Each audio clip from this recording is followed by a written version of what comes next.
아버지 되신 하나님과 또 친밀한 교제의 시간을 보낼 수 있도록 우리의 마음을 열어주시고 우리의 발걸음을 이곳으로 인도하여 주심을 감사드립니다. 아버지 하나님, 오늘 저희들이 모인 이곳에 친히 찾아와 주시고 우리에게 말씀하여 주시고 또한 우리의 기도도 들어주시기를 원합니다. 오늘도 변함없으신 주의 사랑으로 제 영혼을 채워주시기를 간구합니다. 그리고 저희도 아버지를 날로 더 사랑할 수 있기를 원합니다. 오나옵기는 우리가 점점 주님과 멀어지는 그런 신앙이 아니라 시간이 흐르고 날이 갈수록 주님과 더 가까워지고 주님을 더 의지하고 더 사랑하는 저희들의 신앙과 삶이 되도록 하나님 은혜 내려 주시옵소서. 특별히 교회 안에 연로하신 분들, 홀로 계신 분들, 또 몸의 연약함과 질병으로 인해서 고통 중에 계신 분들, 사업하시는 분들, 직장인들, 군인들, 학생들, 하나님, 우리 모든 교인들 하나님께서 기억하여 주시고 주의 은혜로 늘 함께 하시고 아버지 하나님 때를 따라 돕는 은혜로 늘 도우시고 지키시고 보호하여 주시옵기를 또한 간구합니다. 이제 나누는 말씀 가운데 하나님 은혜 주시옵기를 원하옵고 이 모든 말씀 예수 그리스도의 이름으로 기도드리옵나이다. 아멘. 네, 오늘 함께 나누실 말씀은 구약성경 열왕기상 15장 17절부터 21절까지 말씀 우리 함께 나누도록 하겠습니다. 구약성경 542쪽이 되겠습니다. 542쪽 열왕기상 15장 17절부터 21절까지 말씀입니다. 우리 한 절씩 교독해서 읽겠습니다. 이스라엘의 왕 바하사가 유다를 치러 올라와서 라마를 건축하여 사람을 유다 왕 아사와 왕래하지 못하게 하려 한지라.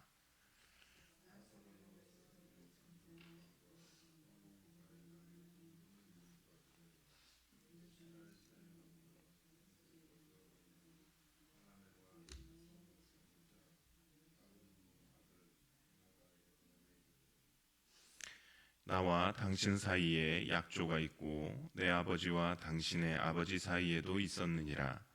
내가 당신에게 은금 예물을 보냈으니 와서 이스라엘의 왕 바하사와 세운 약조를 깨뜨려서 그가 나를 떠나게 하라 하매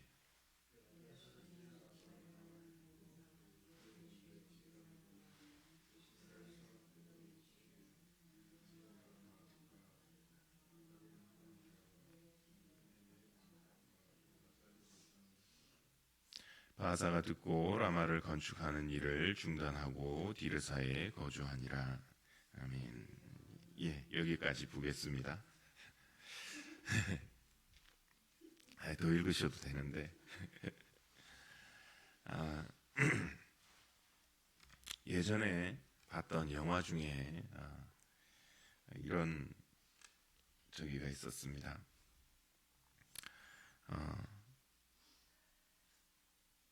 그 도둑들이었는데요. 근데 도둑들이 이렇게 부잣집에 들어가서 금을 이렇게 털어 나왔습니다. 그런데 이제 야, 우리 부자다 이렇게 하고 너는 이거 가지고 뭐 할 거냐 이렇게 다들 자기들의 야망을 막 이야기를 하고 그랬는데 이제 그 중에 한 사람 나쁜 놈이 이제 끼어 있었던 거예요. 그 팀이 이제 금을 어떻게 나눌지 그렇게 생각을 하고 있는데 이제 뒤통수를 쳐가지고 이제 그 금을 도둑질한 도둑 그 금을 다시 몽땅 이렇게 도둑을 맞았습니다. 그래서 이제 이 숨어 있는 이 사람을 몇 년 시간이 흘러서 다른 사람들이 이제 찾아냈는데 이제 이 훔친 금으로 물질로 이제 자기는 의리의리한 집에, 그리고 시큐리티도 아주 철저하게 해놓고 이렇게 살아가니까 감히 이제 접근을 못하는 거예요. 어떻게 꿰어낼까? 꿰어내서 저놈을 이제 좀 복수를 하고 저 금도 빼앗아야 되겠는데 뭐 이렇게 하다가 결국 마지막 장면에 이런 장면이 나옵니다. 이 배신자를 자기네들이 처리를 못하겠고 나중에 보니까 이제 깽단이랑 또 뭐가 엮인 사실을 알고는 이제 함정을 파가지고 이 친구로 거기에 나오게 만들고 나중에 그 깽단들이 얘를 탁 잡아가지고 가서 처리하도록, 자기네들은 이제 손 안 대고 하는 거죠. 근데 그때 그 마지막에 이 배신했던 그 친구가 이제 막 그 깽단한테 잡혀가면서 이렇게 물었습니다. 당신들 돈 얼마 받기로 했냐고. 내가 2배 주겠다. 그래도 잡아가니까 3배 주겠다. 막 이렇게 이 얘기를 합니다. 가끔 영화 같은 데 보면 이제 나오는 장면이죠. 그래서 뭐 고용된 킬러나 누가 이제 그런 제안을 듣고는 확 변심해가지고 원래 고용했던 사람들을 오히려 치기도 하고, 아니면 그런 제안을 받아도 일축하고 자기네들이 받은 돈만 가지고 일을 하기도 하고 뭐 그런 장면들을 봅니다. 오늘 저희가 읽었던 말씀이 이런 좀 비슷한 장면이 있었습니다. 일종의 계약을 이렇게 싹 바꾸어 버리는 모습입니다. 뭐 배경은 이렇습니다. 이스라엘 남북이 갈려가지고 얼마 되지 않았을 때의 일입니다. 남왕국은 아사라고 하는 왕이, 북왕국은 바하사라고 하는 왕이 통치하고 있었는데 이 둘 사이에 항상 이렇게 전쟁이 있었습니다. 그래서 하루는 이 북왕국 이스라엘의 바하사가 남왕국을 쳐들어와서 라마라고 하는 성을 이제 예루살렘 근처에 가까이 세우고 이제 막 그 사람들이 예루살렘으로 들어가지 못하고 나오지도 못하고 이제 고립 작전을 시키려고 이렇게 합니다. 근데 뭐 아시다시피 남왕국, 북왕국 사실 국력 차이가 좀 많이 나잖아요. 남왕국 유다라고 해봐야 유다 지파, 베냐민 지파 2개밖에 안 되고 북왕국은 10개 지파고 벌써 사이즈 자체가 다릅니다. 5배나 차이가 나니까 이 유다왕 아사가 자기가 어떻게 못하니까 꾀를 냈습니다. 그게 뭐냐? 바로 이웃인 아람 왕에게 자기를 와서 도와달라고 하는 겁니다. 이것이 오늘 읽은 18절, 19절 말씀인데 다시 한번 보겠습니다. 아사가 여호와의 성전 곳간과 왕궁 곳간에 남은 은금을 모두 가져다가 그 신하의 손에 넘겨 다메섹에 거주하고 있는 아람의 왕 헤시온의 손자 다브림몬의 아들 베나닷에게 보내며 이르되 나와 당신 사이에 약조가 있고 내 아버지와 당신의 아버지 사이에도 있었느니라. 내가 당신에게 은금 예물을 보냈으니 와서 이스라엘의 왕 바하사와 세운 약조를 깨뜨려서 그가 나를 떠나게 하라 하매. 이제 딱 영화 같은 일이 벌어진 거지요. 와서 이스라엘 왕 바하사와 세운 약조를 깨뜨려서 그가 나를 떠나게 해라. 근데 이제 맨입으로는 또 안 되니까 자기 왕궁 안에 있던 금은, 그리고 성전 안에 있던 금은, 그 모든 것을 이제 다 해서 보냅니다. 네가 당신이 얼마 받았는지 모르겠는데 이거 받고 다시 그 약속을 깨고 나를 도와주시오, 이런 거지요. 그리고 사실 이들 사이에는 또 그 앞서 또 약조가 있었던 것을 상기를 시키면서 그 약속도 깨고 다시 제발 좀 와서 도와달라, 이렇게 하는 겁니다. 그러니까 아람 왕이 와서 북왕국을 막 공격을 하니까 더 북쪽에서 내려와서, 이스라엘 북쪽에서 내려와서 공격을 하니까 그거를 막으러 이제 바하사가 유다 공격하던 것을 멈추고 이렇게 퇴각을 하고, 그렇게 유다는 그 위기를 극복했다. 이것이 이제 오늘 본문의 이야기입니다. 이 얘기를 보면서 이게 오늘 우리에게 무슨 의미가 있을까 잠시 생각을 해보았습니다. 역시 뭐니 뭐니 해도 머니가 최고인가. 돈 주니까 약속도 획 뒤집고 가는구나. 돈 앞에 장사가 없다. 뭐 세상살이가 그런 건가?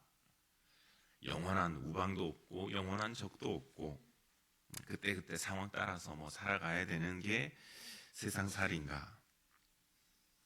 또 이스라엘 입장에서 본다면 뭐 우리는 누가 또 변심하지는 않을지 뒤통수를 치지는 않을지 뭐 조심해야 되겠네. 뭐 이런 생각을 해야 되나? 뭐 봤습니다. 근데 이제 이 아사라고 하는 왕을 보니까 이 왕이 참 좋은 왕이었었습니다. 11절부터 보시면 그가 하나님 앞에서 신앙생활 바르게 하려고 열심히 살았던 모습을 기록을 합니다. 남색 가는 자를 없애고 우상들도 없애고 아세라상도 없애고 다윗처럼 하나님 보시기에 정직히 행했다. 이렇게 그의 통치에 대해서 이야기를 합니다. 그런데 이런 신앙적으로 바른 그 아사 왕이 어려움을 당해가지고 보여주는 모습이 뭐냐? 왕궁에 있는 물질뿐만이 아니라 성전에 있는 은금을 다 모두 내어다가 물질 공세를 하고 이방에다가 손을 내밀어서 도움을 요청합니다. 좀 안타깝지요. 뭐 위기가 오면 국가적인 재난이 오면 그럴 수도 있다라고 생각할 수 있지만 근데 이 아사 왕의 모습을 보면 단순히 위기를 극복하기 위해 그가 이런 것이 아니다 하는 그것을 보게 됩니다. 열왕기 상에는 지금 아사가 치른 전쟁의 이야기가 하나가 나오는데 역대하 같은 시기를 다루고 있는 역대하 14장 9절 이하로 가보시면 아사가 또 싸웠던 또 다른 전쟁 이야기가 나옵니다. 그게 뭐냐? 구스인이라고 하는 사람들이 올라와서 유다를 공격했을 때 벌어졌던 일을 기록을 했는데요. 당시의 군사가 100만 명이 올라왔고 병거가 300대. 지금으로 치면 이제 탱크 300대를 몰고 군사 100만이 진격해 들어온 거죠. 이때 아사의 반응이 어땠는가?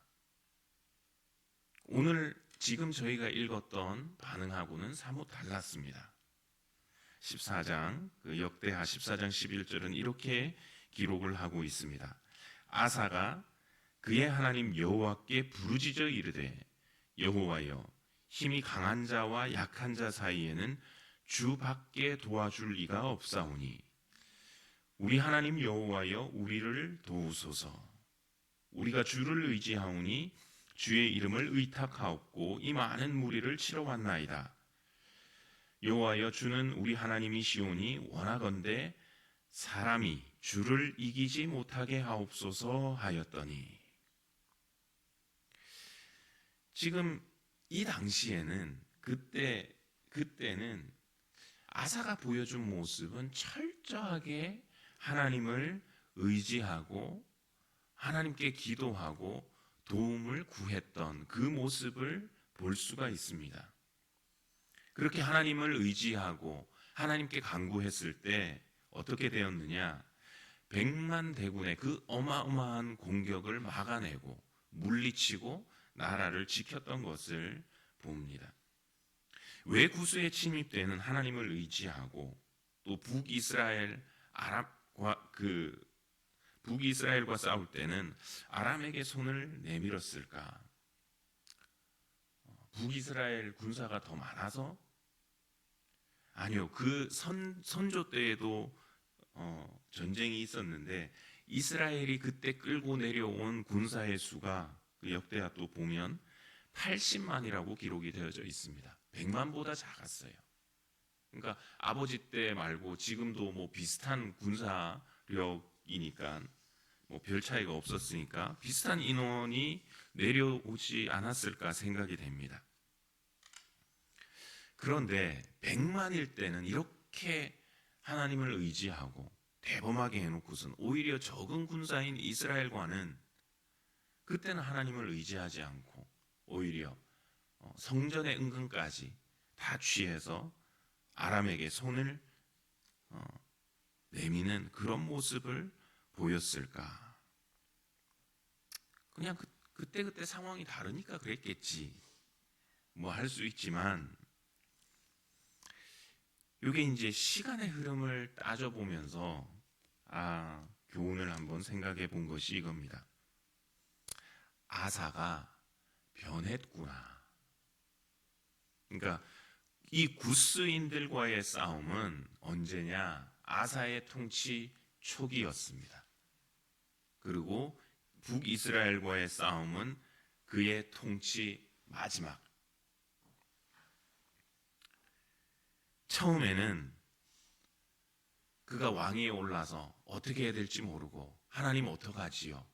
막 이렇게 했다가 시간이 지나면서 이제 어떻게 됩니까? 속칭 짬밥도 먹고 왕궁에 돈도 좀 쌓이고 그리고 경험도 있고 인맥도 좀 생기고 다른 나라 왕들하고 교제도 하면서 인맥도 생기고 옛날에는 하나님 어떡하죠? 조그만 일만 생겨도 하나님 어떡합니까? 도와주십시오. 내가 못합니다.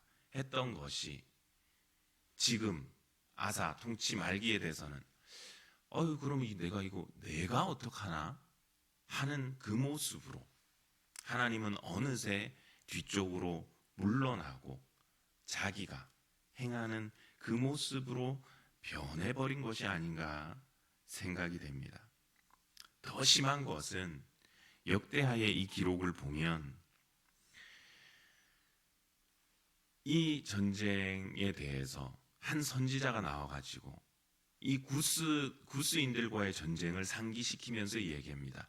그 당시에 당신이 어떻게 했었는지를 기억하라. 그 당시에는 당신이 하나님을 의지하지 않았는가? 이렇게 얘기하는 선지자에 대해서 그가 어떻게 했는가? 감옥에 가두어 버렸습니다. 그러니까 하나님을 의지하면서 동시에 내가 해야 될 것도 해야지 하는 것이 아니라 철저하게 하나님은 배제시켜 버리고 내가 물질이 있으니까 내가 노하우가 있으니까 경험이 있으니까 내가 인맥이 있으니까 하나님은 좀 있어 보시오. 내가 해보겠습니다. 이렇게 변질되어져 간 그의 모습을 보게 됩니다. 오늘 이 말씀을 보면서 이런 생각을 해봅니다. 나의 신앙은 처음 내가 하나님의 은혜를 받고 그 은혜를 경험하고 막 기뻤던 그 당시와 지금 시간이 흐른 지금의 모습은 어떻게 바뀌었나? 그 순수함, 그 간절함이 그대로 있는가? 아니면 어느새 나도 모르게 하나님을 사랑하고 하나님을 의지하고 그분을 쫓으려고 하는 것보다는 내가 가지고 있는 힘, 지식, 인맥, 또 물질, 경험 그것들을 의지하면서 내가 하려고 하지는 않는가? 그렇게 변질되어 버리지는 않았나? 한번 우리가 돌아볼 수 있으면 좋겠습니다. 그런데 안타까우면서도 그래도 감사한 것은 우리는 이런 연약한 모습을 보이지만 이렇게 시간이 흘러서 변하지만 우리 하나님은 늘 변함이 없으시다는 그 사실이 저희들에게 또 은혜가 되고 감사의 제목이 됩니다. 말라기 3장 6절에서 말씀하십니다. 나 여호와는 변하지 아니하나니 그러므로 야곱의 자손들아 너희가 소멸되지 아니하느니라. 내가 변하지 않기 때문에 혹 너희 벌을 주는 한이 있더라도 소멸시키기까지 하지는 않아.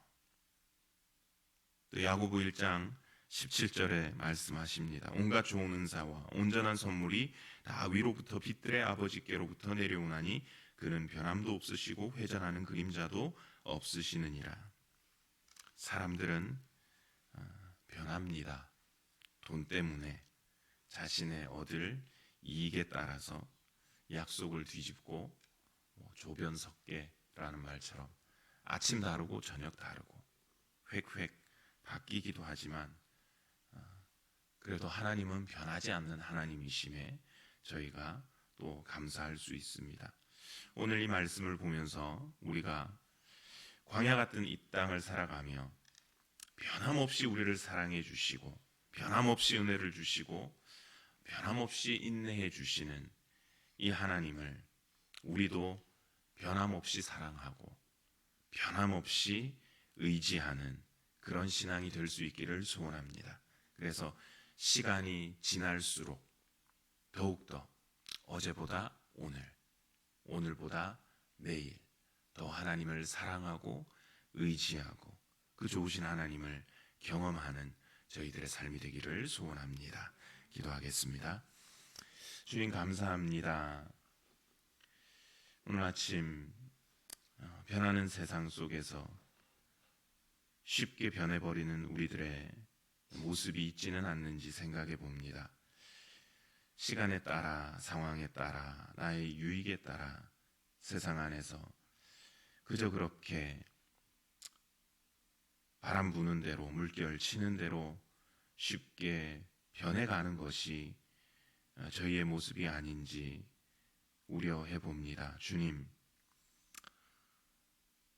이런 모습이 우리 신앙 안에서 있지는 않은지 돌아보기를 원합니다. 예전에 하나님을 사랑했던 순수했던 마음과 신앙이 시간이 흐른 지금 변해버리지는 않았는지, 하나님을 의지했던 아사가 그때를 생각하며 다시 하나님만을 의지하라는 그 외침을 거부하고 자기의 힘을 의지했던 것처럼 아버지에 대한 우리의 사랑과 신앙과 섬김이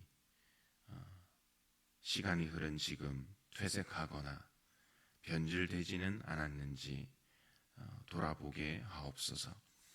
이런 연약함에도 불구하고 아버지 하나님께서는 변하지 않으시고 회전하는 그림자도 없이 우리를 계속해서 사랑하시고 돌보심에 그저 감사를 드립니다.